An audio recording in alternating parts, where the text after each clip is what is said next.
Friends, இது உங்கள் principles academy daily current அஃபேர்ஸில் மே 12, 2024 ஞாயிற்றுக்கிழமை இன்றைக்கி கரண்ட் அஃபேர்ஸ் தான் பார்க்க போகிறோம்.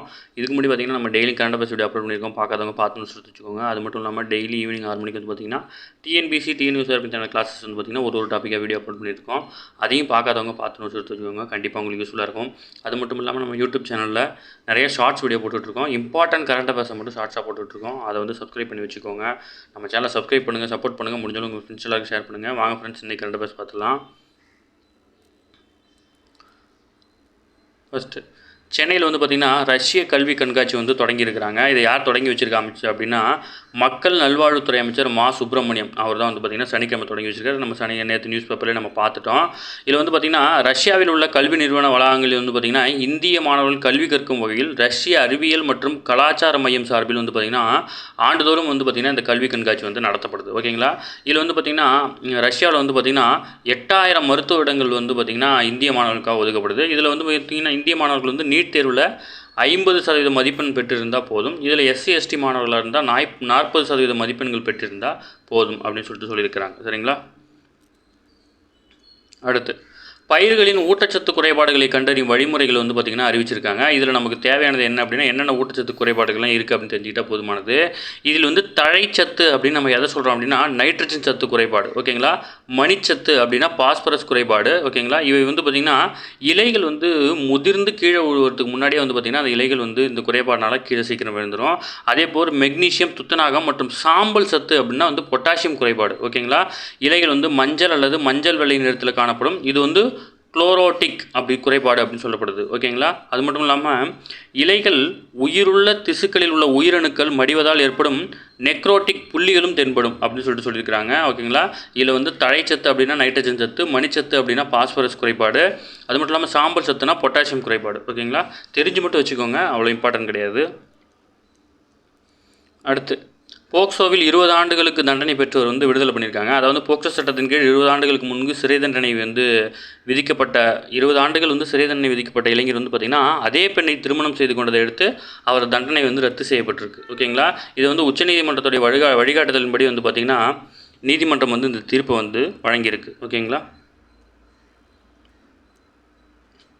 அடுத்து தொல்காப்பியர் வந்து பார்த்திங்கன்னா முதற் பொருள் அப்படின்னா நிலமும் பொழுதும் அப்படின்னு சொல்கிறாரு. கருப்பொருட்கள் அப்படின்னா மனிதனும் விலங்குகள் மற்றும் பறவைகள் சொல்கிறாரு. உரிப்பொருட்கள் அப்படின்னா உணர்வுகள் அப்படின்னு வந்து பார்த்திங்கன்னா 3 வகையாக பிரிக்கிறார். ஓகேங்களா. இதில் கருப்பொருட்களில் வளப்புயிர்களுக்கு வந்து சிறப்பிடம் கொடுக்குறாங்க. கால்நடை வளர்ப்புக்கு சமூகத்தில் ஆடு, மாடு, எருமை ஆகியவை பெரும்பங்கு வகித்தன. அவை வளர்த்தவர்களை வந்து பார்த்திங்கன்னா ஆயர்கள் என அழைக்கப்பட்டன. அவர்களில் ஆடுகளை வளர்ப்பவர்கள் வந்து பார்த்திங்கன்னா புள்ளினத்து ஆயர்கள் அப்படின்னு சொல்லப்படுறாங்க. இது வந்து கலித்தொகையில் இந்த பாடல் இருக்குது. மாடுகளை வளர்ப்போர் வந்து பார்த்திங்கன்னா நல்லினத்து ஆயர் அப்படின்னு அழைக்கப்பட்டிருக்காங்க, அல்லது கோவினத்து ஆயர் அப்படின்னு அழைக்கப்பட்டிருக்காங்க. எருமைகளை வளர்ப்பவர்கள் வந்து பார்த்திங்கன்னா கோட்டினத்து ஆயர் அப்படின்னு அழைக்கப்பட்டிருக்கிறாங்க. சரிங்களா. அடுத்து வந்து பார்த்திங்கன்னா பிரதமர் நரேந்திர மோடி வந்து ஒரு சும்மா ஒரு பேச்சில் அதில் வந்து முக்கியமானது நமக்கு என்னென்னா 20 ஆண்டுகளுக்கு முன்பு அப்போதைய பிரதமர் வாஜ்பாயோட ஆட்சியில் வந்து பார்த்திங்கன்னா இதே நாள் மே 11 வந்து பார்த்திங்கன்னா பொக்ரானில் அணுகுண்டு சோதனை நடத்தப்பட்டு இந்தியாவின் திறன் வெளியுலகுக்கு உணர்த்தப்பட்டது. உலக அளவில் நாட்டு மதிப்பு உயர்ந்ததும் இந்தியாவால் தனது பாதுகாப்பை உறுதி செய்ய முடியும் அப்படின்றது வந்து பார்த்திங்கன்னா வாஜ்பாய் அரசு தான் உலகுக்கு வெளிக்காட்டுச்சு அப்படின்னு சொல்கிறாரு. இந்த பொக்ரான் அணுவெடிப்பு சோதனை எப்போ நடந்துச்சுன்னா மே 11 மற்றும் 13 2 தினங்கள்லையும் 1998 நடந்தது. இது முக்கியமான கேள்வி. அப்போ யார் பிரதமர் அப்படின்னா வாஜ்பாய். ஓகேங்களா. இது மூணுமே ஞாபகம் வச்சுக்கோங்க. மே 11, 13 1998. அப்போ பிரதமர் யார் அப்படின்னா வாஜ்பாய். அடுத்து 10ஆம் வகுப்பு துணைத் தேர்வுக்கு வந்து மே 16 விண்ணப்பிக்கலாம் அப்படின்னு சொல்லியிருக்காங்க. தேர்வுகள்லாம் எப்போ நடைபெறும் அப்படின்னு சொல்லிட்டு கொடுத்துருக்குறாங்க. இது வந்து உங்களுக்கு தெரிஞ்சவங்க யார் இருந்தால் அவங்களுக்கு அனுப்புங்க. அடுத்து முக்கியமானது கேரளத்தில் வந்து பார்த்திங்கன்னா வெஸ்ட் நைல் அப்படின்ற வைரஸ் பாதிப்பு வந்து பரவிட்டுருக்கு. கேரளத்தில் வந்து கியூலக்ஸ் வகை கொசுக்களால் வந்து பரவக்கூடிய வெஸ்ட் நைல் வைரஸ் பாதிப்பு வந்து கண்டறியப்பட்டது. அதனால் தமிழக மக்கள் வந்து எச்சரிக்கையாக இருக்க சொல்லியிருக்காங்க. வெஸ்ட் நைல் வைரஸ் என்பது கியூலக்ஸ் வகை கொசுக்களால் பரவும் நோய். ஓகேங்களா. இது தெரிஞ்சுக்கோங்க. இந்த வைரஸ் பறவைகளிடமிருந்து கொசுக்களுக்கும், கொசுக்களிலிருந்து பின்னர் மனிதனுக்கும் பரவுது. மனிதருக்கு வந்து நேரடியாக இது பரவுறதில்லை. ஓகேங்களா. இந்த வைரஸ் வந்து உகாண்டா நாட்டில் வெஸ்ட் நைல் மாவட்டத்தில் வந்து 1933 கண்டறியப்பட்டது. அதனால தான் இது வந்து இந்த பெயர் பெற்றது. ஓகேங்களா, உகாண்டா நாட்டில் வந்து பார்த்திங்கன்னா வெஸ்ட் நைல் மாவட்டத்தில் 1937 வந்து இந்த வைரஸ் வந்து கண்டறியப்பட்டது. அதனால் வந்து பார்த்திங்கன்னா இதுக்கு வந்து பார்த்திங்கன்னா வெஸ்ட் நைல் வைரஸ் பாதிப்பு அப்படின்னு பேர் வச்சுருக்காங்க.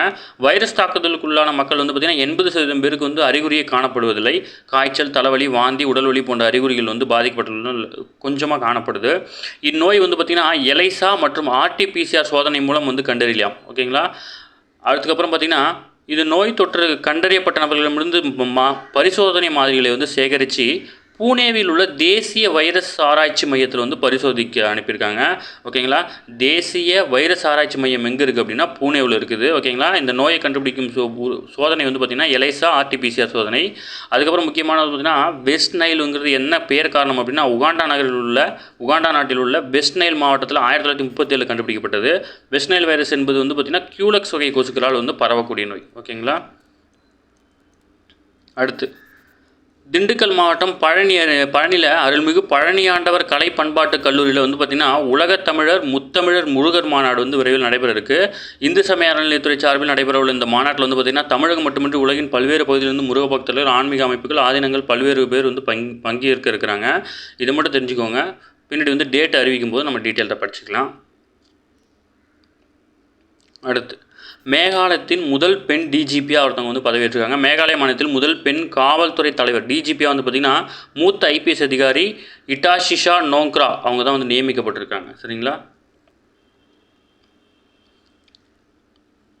மாலத்தீவிலிருந்து 76 இந்திய வீரர்கள் வந்து தாயகம் திரும்பியிருக்காங்க. இதில் வந்து HAL வசம் வந்து ஹெலிகாப்டரும் விமானமும் ஒப்படைச்சிட்டாங்க. மாலத்தீவில் மருத்துவ உதவி மற்றும் மனிதாபிமான சேவைகளுக்காக 2 அதிநவீன இலகுரக ஹெலிகாப்டர், ஒரு டார்னியர் விமானம் ஆகியவற்றை வந்து பார்த்திங்கன்னா இந்தியா கொடுத்துருந்துச்சு. இதில் வந்து பார்த்திங்கன்னா வீரர்களை திரும்ப பெறுவதற்காக சீன ஆதரவாளரான மாலத்தீவு அதிபர் மூயிஸ், ஓகேங்களா, அவர் வந்து இந்திய அரசில் வலியுறுத்தியிருந்தார். அதனால் வந்து பார்த்திங்கன்னா இந்திய ராணுவ வீரர்கள் வந்து நம்ம திருப்பி அழைச்சிக்கிட்டோம். அதுக்கு பதிலாக அந்த துறையில் இருக்க தொழில்நுட்ப பணியாட்கள் வந்து அங்கே அனுப்பப்பட்டிருக்காங்க. இதில் இந்தியா வழங்கிய ஹெலிகாப்டர் வந்து பார்த்திங்கன்னா HAL நிறுவனம் தயாரித்தது. ஓகேங்களா, அந்த HAL நிறுவனம் தான் வந்து பார்த்திங்கன்னா இந்த ராக்கெட் இந்த ஹெலிகாப்டர் வந்து தயாரித்து கொடுத்துருக்காங்க. இது வந்து பார்த்திங்கன்னா 2012ஆம் ஆண்டு செப்டம்பர் மாதம் முதல் மாலத்தீவில் உள்ள சினகயா இராணுவ மருத்துவமனையில் வந்து பார்த்திங்கன்னா இந்திய இராணுவ மருத்துவர்கள் வந்து பணியாற்றிட்டு இருக்காங்க இது வரைக்கும். அடுத்து உலக ஸ்குவாஷ் சாம்பியன்ஷிப் போட்டியில் வந்து பார்த்திங்கன்னா 2வது சுற்றுக்கு வந்து இந்தியாவின் ரமிட் டானன் வந்து முன்னேறி இருக்கிறார். ஓகேங்களா, இத்தாலியின் ஓப்பன் டென்னிஸ் போட்டியில் வந்து பார்த்திங்கன்னா உலகின் நம்பர் 1 வீரரான ஜோக்கோவிச்சும் வீராங்கனையான இகா ஸ்வியாடெக் அப்புறம் வந்து அரியானா சபலன்கா இவங்க 3 பேரும் வந்து பார்த்திங்கன்னா அடுத்த சுற்றுக்கு வந்து முன்னேறி இருக்கிறாங்க.